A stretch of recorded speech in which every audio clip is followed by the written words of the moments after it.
नमस्कार फ्रेंड्स, कैसे हैं आप सब। आशा करती हूँ सभी बहुत अच्छे होंगे। मैं पूजा वेलकम करती हूँ आपका आपके अपने यूट्यूब चैनल अंकित वास्तु ज्ञान में। फ्रेंड्स, कार्तिक पूर्णिमा के दिन गंगा स्नान और गंगा दीपदान का बहुत अधिक महत्व होता है। ऐसा माना जाता है कि कार्तिक पूर्णिमा के दिन देवता भी इस दिन पृथ्वी पर आकर गंगा स्नान करते हैं। लेकिन फ्रेंड्स, आजकल की बिजी लाइफ के चक्कर में हम लोग गंगा जी के तट पर जाकर गंगा स्नान नहीं कर पाते हैं। तो फ्रेंड्स, आप लोग बिल्कुल टेंशन मत लीजिए। घर पर ही आप लोग गंगा स्नान और गंगा दीपदान साथ ही गंगा जी का पूजन कर सकते हैं। आपको सिर्फ इतना करना है कि कार्तिक पूर्णिमा के दिन सुबह जब आप स्नान करने जाएं तो अपने नहाने के पानी में कुछ गंगाजल मिला लें, क्योंकि ऐसा माना जाता है जिस पानी में भी गंगाजल मिल जाता है वो पानी शुद्ध हो जाता है, पवित्र हो जाता है। फ्रेंड्स, और घर पर दीपदान यानी कि गंगा दीपदान किस प्रकार करना है, गंगा जी का पूजन किस तरह करना है, वो मैं आपको इस वीडियो के माध्यम से बताने जा रही हूँ। कैसे माँ गंगा को आप अपने घर अवतरित कर सकते हैं, उनका आवाहन किस प्रकार करना है, क्योंकि सही विधि से गंगा दीपदान और गंगा जी का पूजन किया जाए तभी हमें फलों की प्राप्ति होती है। तो फ्रेंड्स, पुण्य फलों की प्राप्ति के लिए आपको अपने घर में किसी जगह को शुद्ध कर लेना है। आप चाहे तो ईशान कोण ले सकते हैं या पूर्व उत्तर की दिशा ले सकते हैं, पूर्व दिशा ले सकते हैं। फ्रेंड्स, गंगा जी को अपने घर में अवतरित करने के लिए आपको अपने घर में जगह को साफ कर लेना है, या फिर आप चाहें तो किसी स्वच्छ वस्त्र को बिछाकर भी गंगा जी को अवतरित कर सकते हैं। मैंने एक स्वास्तिक का चिन्ह बनाया है। आप चाहें तो इसे गेरू से लीप कर उसके ऊपर रंगोली बना सकते हैं, या फिर आप चाहें तो स्वास्तिक बना सकते हैं, आप चाहें तो अष्टदल कमल बना सकते हैं। जो भी आपका आसानी से बन पाए वो आप इसमें बना सकते हैं, क्योंकि गंगा जी को हम खाली जगह पर अवतरित नहीं करते हैं, जगह का शुद्धिकरण करके ही उसका अवतरण किया जाता है। आप चाहें तो गंगा जी को अवतरित करने के लिए इस प्रकार से नीचे पीपल के पत्ते रख सकते हैं, अशोक के पत्ते रख सकते हैं, या फिर आम के पत्ते रख सकते हैं। इन पत्तों को बहुत ही शुभ माना जाता है, हर पूजा में इन पत्तों को रखा जाता है। फ्रेंड्स, उसके बाद आपको शुद्ध पात्र लेना है। पात्र आप इस साइज का लें कि उसमें आप कम से कम 5 दीपदान कर सके।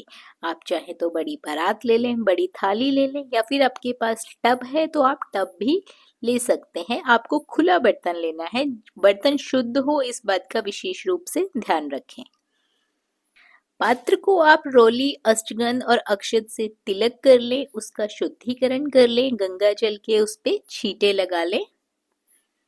फ्रेंड्स, आप चाहें तो कुमकुम, हल्दी, अष्टगंध, अक्षत से तिलक कर सकते हैं, या फिर आप सिंदूर और चावल से भी तिलक कर सकते हैं। ध्यान रहे कि चावल में हमेशा साबुत चावल का उपयोग किया जाता है, जिन्हें हम अक्षत कहते हैं। इससे हम अपने गंगा जी को अवतरित करने के लिए पात्र को सुंदर बना सकते हैं, साथ ही इसमें तिलक हो जाता है। तो फ्रेंड्स, तिलक जरूर करना है पात्र पर। फ्रेंड्स, अब हमें गंगा जी के बहुत ही सूक्ष्म रूप को अपने लिए अवतरित कर रहे हैं। जिस प्रकार माँ गंगा बहती रहती हैं और उसमें दीपदान किया जाता है, गंगा जी का पूजन किया जाता है, उसी प्रकार हम इस पात्र में अपने दीपदान करने के लिए सूक्ष्म रूप में गंगा को अवतरित करेंगे, ताकि हम इसमें गंगा जी का पूजन कर सकें। तो फ्रेंड्स, आप इसमें कुछ गंगा जल मिला लीजिए और कुछ शुद्ध जल मिला लीजिए। अगर आपके पास गंगा जल अधिक मात्रा में है तो आप पूरा गंगा जल पात्र में भर सकते हैं। उसके बाद आपको इसमें फूल डालने हैं, अपनी गंगा जी को सुंदर बनाना है।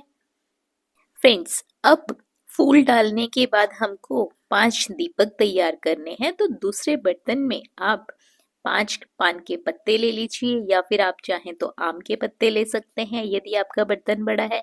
नहीं तो आप छोटे छोटे पीपल के 5 पत्ते ले लीजिए, क्योंकि गंगा जी में आपने देखा होगा कि हमेशा पत्तों के डोनों में ही दीपक प्रज्वलित करके प्रवाहित किया जाता है, ताकि वो गंगा की लहरों में बह सके। गंगा जी का पूजन हमेशा इसी प्रकार किया जाता है। तो फ्रेंड्स, आपको 5 पीपल के पत्ते लेने हैं। छोटे छोटे आप पत्ते ले सकते हैं, अगर आपका पात्र छोटा है तो। उसको आपको अच्छे से धुलकर, पोंछकर, रौली, अक्षत, अष्टगंध से तिलक करना है। फूल चढ़ाने हैं उन पे भी आपको। उसके बाद आपको इसमें घी की सुंदर 5 बातियां लगानी है। फ्रेंड्स, अगर आपके पास घी की बातियां ना हो तो आप तेल की बाती भी लगा सकते हैं, लेकिन ध्यान रखें कि तेल की बाती तेल अच्छे से ऑब्जर्व कर चुकी हो, ताकि उसमें जलने में कठिनाई ना हो। आपको बातियां कुछ इस प्रकार से रखनी है ताकि उसमें पत्ते डूब ना जाएं, पत्ते उसमें तैरते रहें। तो थोड़ा बाती को ध्यान से देखकर ही उसमें पत्तों पर रखें।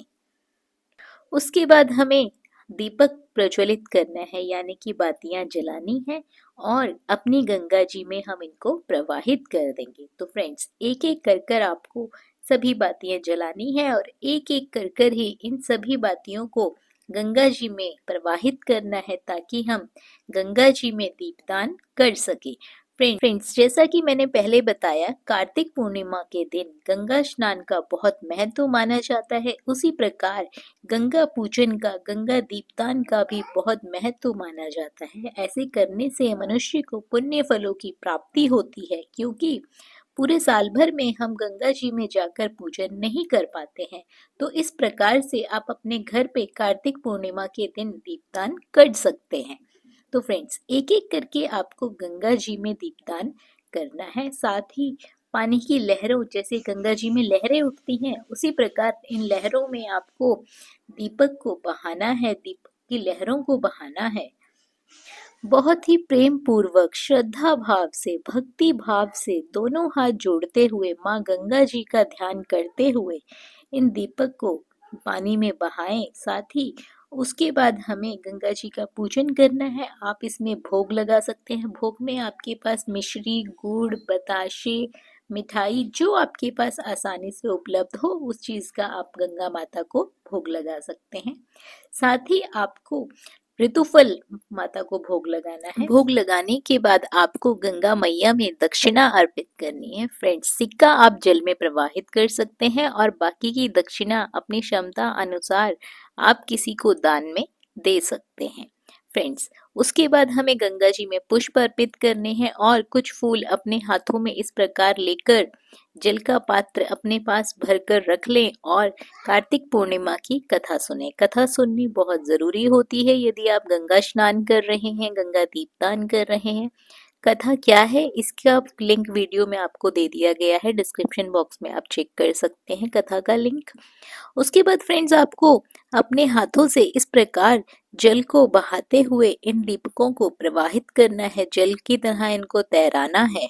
आप चाहें तो गंगा जी में कच्चा दूध यदि आपके पास है वो भी अर्पित कर सकते हैं, क्योंकि कच्चे दूध का भी प्रयोग माँ गंगा के पूजन में किया जाता है।